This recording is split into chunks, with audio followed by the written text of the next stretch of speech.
Autoplus est toujours présent à l'IAA, ici sur le stand de chez Mercedes, et ce n'est pas un hasard, puisque la marque vient d'annoncer la nouvelle génération de son GLC, l'un des best-sellers de sa gamme.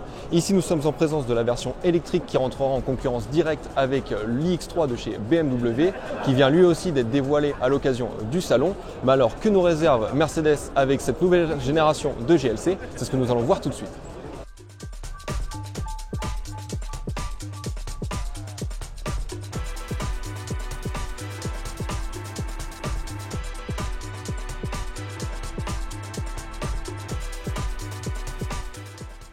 Mercedes a décidé de repartir d'une feuille blanche pour son GLC électrique, fini la division EQ et l'EQC qui n'a jamais rencontré le succès escompté. Il n'est plus question de séparer les gammes, les thermiques et les électriques sont désormais complémentaires. Cela n'empêche pas ce GLC de reposer sur une toute nouvelle plateforme maison baptisée MB-EA, exclusivement réservée aux modèles 100% électriques imposants de chez Mercedes. Le gabarit du modèle reste sensiblement le même par rapport à l'actuel GLC thermique. Il profite cependant d'un empattement rallongé de 84 mm pour atteindre 2,97 m. Cela profite logiquement à l'espace intérieur. Vous avez plus 13 mm pour les jambes à l'avant et plus 47 mm à l'arrière. Le premier élément qui frappe, c'est cette immense calandre arborant fièrement le logo de la marque en son centre. Cette calandre carrée rappelle certains modèles emblématiques du passé comme la Mercedes 600. Désormais, elle est illuminée grâce à 942 points lumineux animés. Bien que ces lignes restent épurées, certains détails apportent beaucoup de caractère à l'ensemble.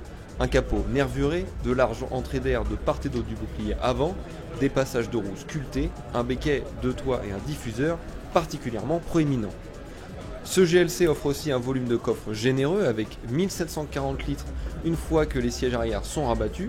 Vous avez 570 litres en configuration normale, auxquels s'ajoutent les 128 litres de volume sous le capot avant.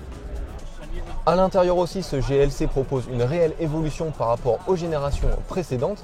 Impossible de ne pas évoquer ce qui saute aux yeux tout de suite, et c'est cet immense écran. C'est la nouvelle version de l'Hyperscreen de chez Mercedes, un écran de 39,1 pouces qui sera proposé en option. C'est le plus grand écran jamais installé à bord d'une Mercedes et assurément l'un des plus grands de toute l'industrie automobile.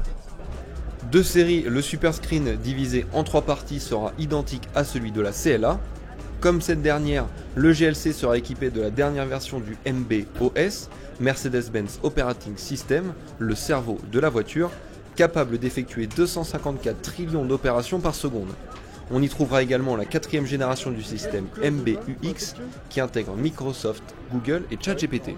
Pour le reste, l'intérieur reste fidèle à ce que Mercedes nous a toujours proposé, avec quelques éléments distinctifs comme l'apparition d'un toit panoramique baptisé Sky Control. Disponible en option, ce toit arbore un ciel étoilé composé de 162 étoiles. Le GLC sera lancé durant le premier semestre 2026. La version de lancement sera le GLC 400 4MATIC qui développe une puissance de 489 chevaux. Il embarque une batterie lithium-ion d'une capacité de 94 kWh. L'autonomie annoncée est impressionnante puisque Mercedes promet jusqu'à 713 km en cycle WLTP. Grâce à une architecture 800 volts, ce GLC permet une recharge ultra rapide. La marque affirme qu'il peut récupérer près de 300 km en seulement 10 minutes. Sur une borne adaptée, il accepte jusqu'à 330 kW de puissance de charge en courant continu. Pour l'instant, nous n'avons encore aucune information concernant les tarifs de ce nouveau GLC, mais rassurez-vous, nous vous tiendrons informés sur le site d'autoplus.fr dès que nous en saurons plus. Maintenant, ce qui m'intéresse, c'est de connaître votre avis sur ce nouveau GLC. Pour cela, rendez-vous dans l'espace commentaire sous cette vidéo. Quant à moi, je vous invite à vous abonner à la chaîne YouTube d'Autoplus ainsi qu'à nous suivre sur tous nos réseaux. A très vite.